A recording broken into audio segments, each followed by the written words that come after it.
Reinaldo Azevedo parte da literatura e da filosofia para falar de política, religião, economia, até esporte. No primeiro livro, Contra o Consenso, o jornalista reuniu ensaios e artigos sobre a cultura brasileira. Os textos do livro mais recente, O País dos Petralhas, foram publicados anteriormente no Globo e principalmente no blog que Reinaldo mantém no site da revista Veja, um dos mais lidos no Brasil. Reinaldo, primeiro eu quero que você explique o que significa esse título, O País dos Petralhas. Veja, Petralhas é um neologismo que eu criei fundindo as palavras petista com Metralha, dos irmãos Metralha, personagem do Walt Disney. É um livro contra o PT, então? Não é um livro, é um livro caracterizando pelo menos uma fatia do PT. Tanto é que eu digo que nem todo petista é petralha, mas todo petralha é sim petista. Então nós vimos no caso do mensalão, que é o exemplo mais escancarado, o uso do dinheiro público para fazer uma política partidária, para a construção do partido, e pior do que isso, até aí muito bem, isso já aconteceu antes. Não é? Isso acontece o tempo todo. Só que no caso dessa fatia do PT, isso virou uma espécie de teoria política. Não é? De sorte que não importa o quanto se transgridam as leis, desde que isso seja justificado e desde que se tenha um horizonte que eles dizem ser de justiça social, então tudo bem. Esses são os petralhas. Quando você justifica um crime dessa natureza, você justifica outros crimes também. E como você se define no espectro político? Olha, eu sou, pegando a categorização clássica, digamos, eu sou liberal em economia. Não é?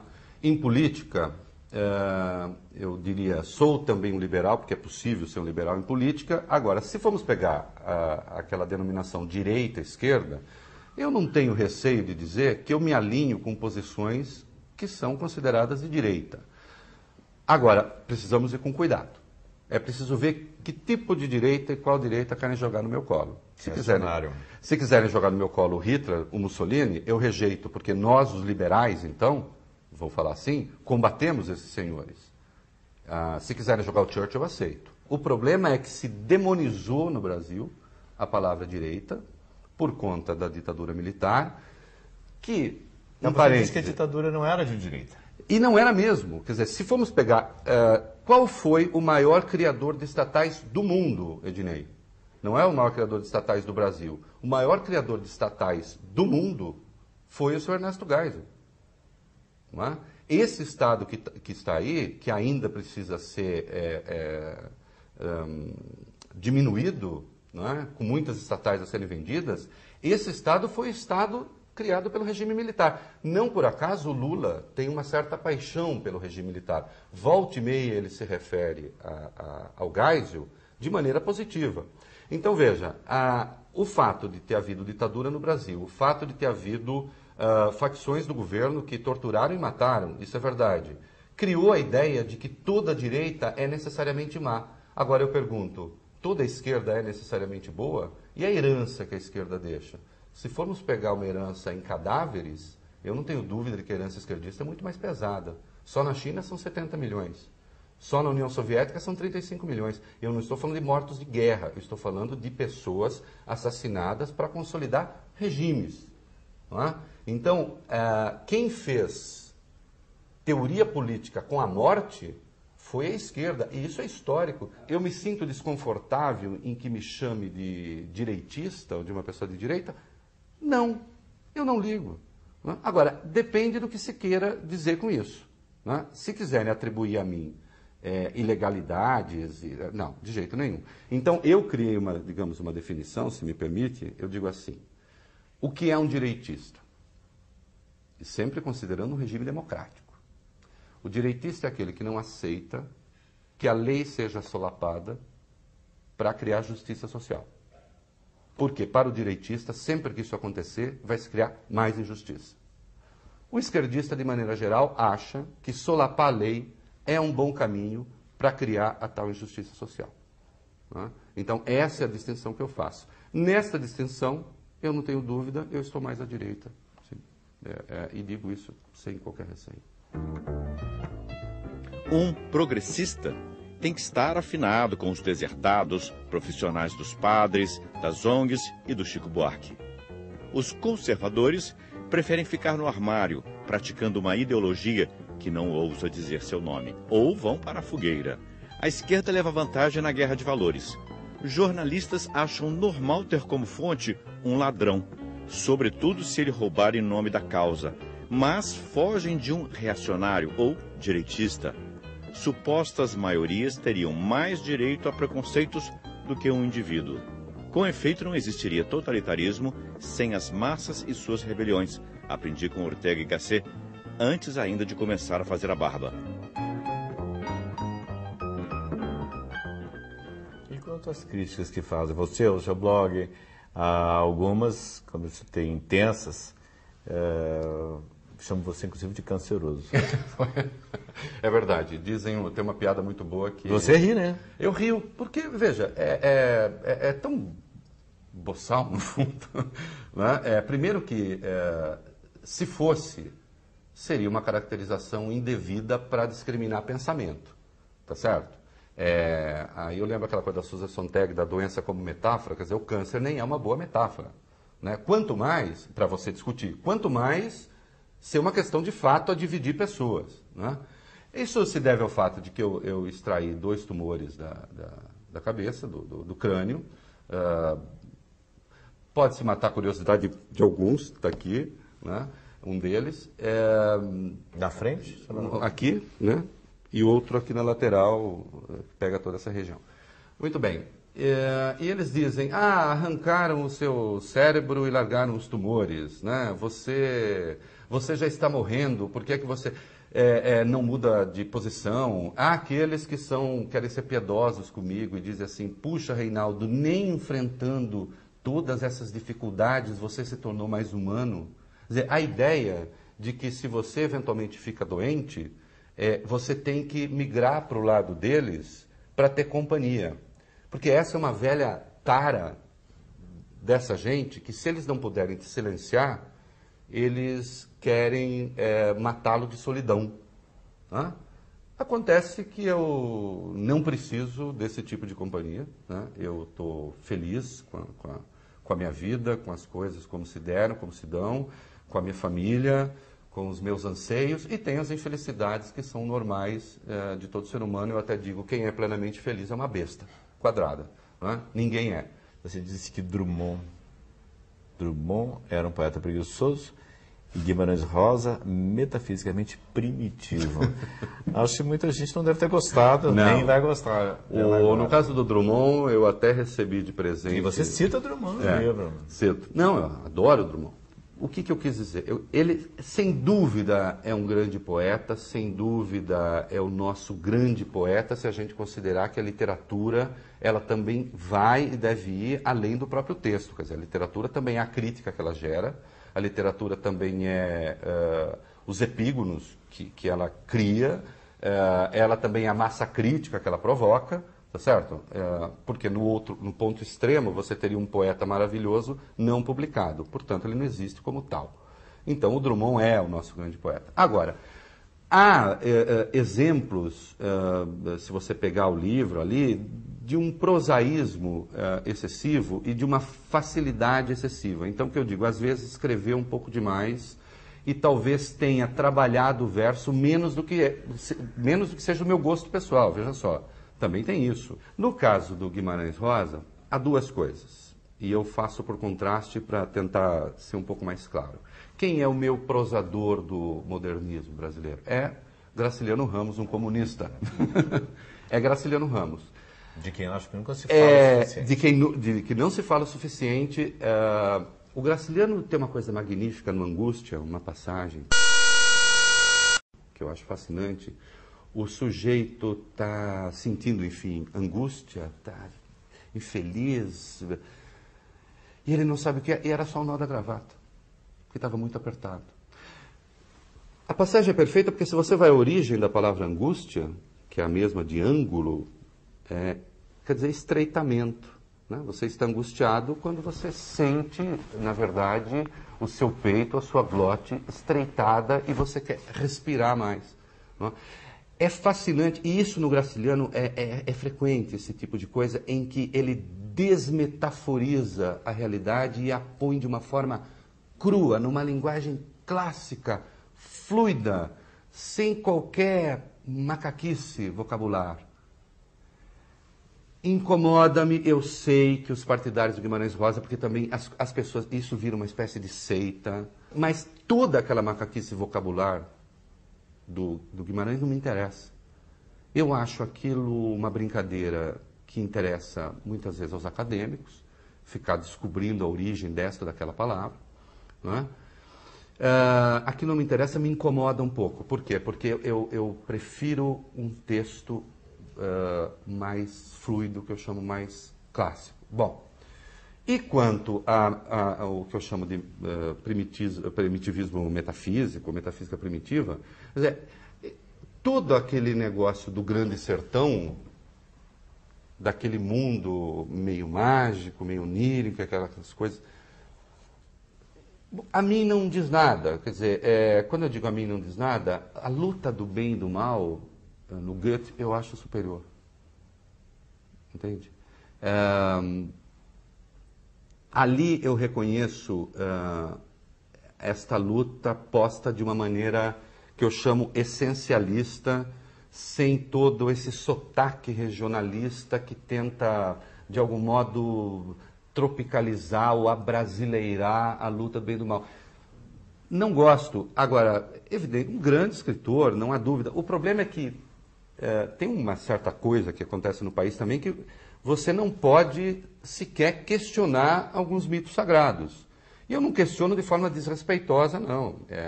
Eu faço reverenciando. Há, finalmente, aqueles que estão no meu panteão e que eu também não consigo questionar, porque a ideia de que eu estou sempre contra o consenso não é verdade. Se você me perguntar qual o reparo que você faz ao Fernando Pessoa, eu lhe digo nenhum. Que reparo eu faço ao Camões? Nenhum também. No País dos Petralhas, você volta com frequência ao tema liberdade de imprensa, dos atentados que viriam sendo feitos no Brasil. Sim. Contra a liberdade de imprensa. Eu acho que não corremos o perigo do putismo, do golpismo, de chegar e dizer, a partir de amanhã não pode mais, isso não. Há uma lenta e contínua degradação das instituições do país que passa um pouco desapercebida em razão do sucesso, né, do relativo sucesso na economia. O Lula fez as escolhas certas, sobretudo quando escolheu não mudar? Sim, e eu digo isso, escrevo isso, reconheço o mérito. Agora, dizer que o PT já se acomodou à democracia, isso é falso. Ele ainda se entende, usando aqui um termo da teoria política, ele ainda se entende como um ente de razão da sociedade que vai, a partir de um determinado ponto, enxergar essa sociedade e traçar o seu futuro. Eu não gosto disso. E como é que tenta fazer isso no que diz respeito à imprensa? Voltando à sua pergunta. Em primeiro lugar, tivemos a tentativa de criar o Conselho Federal de Jornalismo. O Conselho Federal de Jornalismo nada mais era do que um conselho de censura. Era isso que eles queriam. Teve o apoio de sindicalistas do jornalismo que nunca pisaram numa redação. São apenas deformações do corporativismo. Digo isso com todas as letras. É gente que ignora como funciona uma redação, que ignora o que seja jornalismo de verdade, não é? Essa gente se apresentou para formar esse conselho. E o conselho só não foi adiante porque a sociedade reagiu. Note, este conselho podia, no extremo, caçar a sua carteirinha de jornalista, meu amigo. Sim. Se ficasse provado, segundo os critérios do conselho, que você teria transgredido lá as normas estabelecidas por eles, poderiam caçar o seu direito de trabalhar. Isso absolutamente... Tentaram isso. Não conseguiram. Tentam uma asfixia da imprensa pela via econômica. Há 200 projetos no Congresso hoje, limitando a publicidade. Todos eles com um pé na esquerda. Propaganda de alimento só se for alimento nutritivo. Não é? Bom, água não pode, eu não posso mais anunciar água, porque eu posso provar tudo da água, ela é essencial à vida, mas que seja um alimento nutritivo, segundo esse critério, acho que não. Então, há essa tentativa de asfixia econômica, e quanto mais você limita a chance de a imprensa se financiar no mercado, mais dependente ela fica de quem? Do Estado. E há agora na semana passada, o ministro da Justiça, Tarso Genro, enviou um projeto ao Congresso que pune com cadeia, até com cadeia, jornalista que vazar grampo, como eles dizem. O vazamento de grampo, para começo de conversa, não é um problema meu, é um problema da autoridade que deixou vazar. Eu não sou dono eu como jornalista não sou dono desse sigilo. Você entende? Se o grampo disser respeito ao interesse público, não há como impedir o jornalista de publicar. A lei é inconstitucional. O artigo 5º e o artigo 220 da Constituição impede qualquer forma de limitar o trabalho da imprensa. Mas eles não se conformam. Não é? E há uma outra evidência do inconformismo deles com a liberdade de imprensa, que é a criação do que eu chamo da Lula News, que é a TV pública. Uma desnecessidade que vai custar, no limite, quase 700 milhões por ano, está dando traço de audiência, e ela é criada na suposição de que eles vão conseguir fazer um jornalismo superior ao jornalismo das chamadas empresas privadas. Como se esse jornalismo, que eles chamam golpista ou sei lá o quê, tivesse todo ele a mesma diretriz, o mesmo viés, a mesma leitura de mundo. Isso é falso.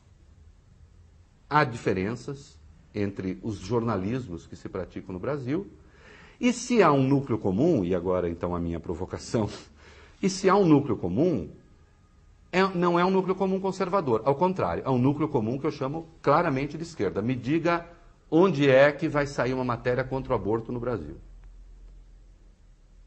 Não vai sair. Não sai porque a imprensa brasileira é favorável à discriminação, que é a palavra certa, do aborto. Me diga onde é que sai uma matéria simpática, com raras exceções, ao Papa. Aqui eu digo, e não é porque eu estou numa emissora do grupo, mas eu escrevi isso, e, portanto, a única emissora que fez uma cobertura decente da presença do Papa no Brasil, o único veículo de comunicação, nem emissora, foi a Rede Globo. O Papa apanhou no Brasil feito cão sardento. Tem um texto aí que eu digo que o Papa apanhou muito mais, e eu provo isso com textos, eu provo isso com números, do que o Marcola, o chefe da facção criminosa. Porque o Papa veio ao Brasil e, veja você, criticou o aborto. Mas essa não é a diretriz da igreja de que ele é chefe? Eu posso ser contra ou a favor, muito bem. Agora, por que ele fez esse ataque? Não dá. Acontece que não se admite que a igreja possa ser dotada de uma seriedade que é também filosófica, que tem história. De algum modo se quer banir o cristianismo do Ocidente. E isso não é só no Brasil, não. Isso está presente nos Estados Unidos, está presente na Europa. Né? Fica parecendo que o cristianismo que uniu o Ocidente, ele é essencialmente mau, essencialmente perverso. Não é?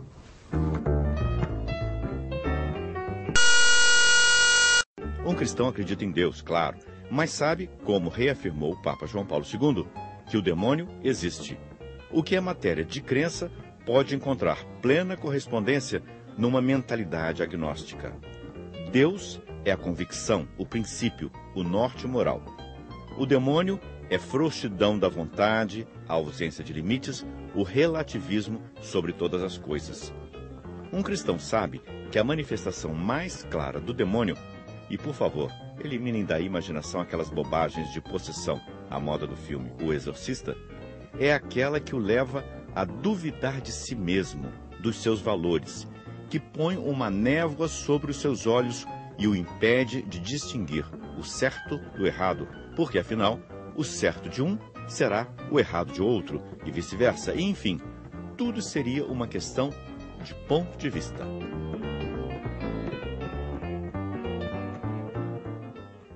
Como você vê o nosso futuro aqui no Brasil? Para onde vamos? Eu acho que nós vivemos hoje, um momento que eu não considero particularmente feliz no que respeita à política, que é o momento do grande consenso em que questionar as verdades do poder voltou a ser criminalizado agora no ambiente de democracia. Há uma lógica em curso no Brasil que eu chamo a lógica do coitadismo e do pobrismo, né? De sorte que o sujeito, se é um coitado e se é pobre, ele é dotado de uma certa verdade superior, vinda de algum lugar que a gente não sabe onde, em razão dessa condição, né? O Estado passa a alimentar esse ponto de vista, com cotismo, bolsismo e etc. Isso não é bom. Isso não nos faz indivíduos autônomos, né? Isso não cria no país a cultura da autonomia e da individualidade. Há um desprestígio no Brasil e atenção, isso me preocupa mais porque isso é velho, isso já está passando no mundo. Essa onda do politicamente correto chegou tarde aqui, como tudo, né? Há uma onda no país anti-intelectualista, contra a inteligência, contra a leitura, contra a sabedoria, contra quem sabe mais. Fica parecendo que isso tudo, se você é mais lido, mais sabido, o que é que seja, você é um ser fora da lei, pelo menos desta lei, você é um ser fora da média. E nós temos de ter todo mundo nesta média, não é? Então, isso é detestável. A universidade brasileira está contaminada por isso. Então eu enxergo um futuro catastrófico? Eu não acho que é catastrófico. Eu nunca sou catastrófico, escatológico, nesse sentido do fim dos tempos. Ao contrário, eu até escrevo, acho que o mundo, se você pegar, o mundo melhora sempre. Eu não sou exatamente o Cândido, mas sim, melhora sempre, aumenta a expectativa de vida, há mais vacinas. O Brasil melhora, historicamente é mentira que o Brasil estava num desastre, do qual Lula não sei. Tudo isso é falso, basta ir aos números. Agora, para o ambiente cultural, nós vivemos um momento, e político, nós vivemos um momento ruim. Mas sinto a inevitável necessidade de brigar, né? E vou continuar. Muito obrigado. Obrigado. Hoje nós trouxemos para você Reinaldo Azevedo, autor de O País dos Petralhas. Muito obrigado e até semana que vem.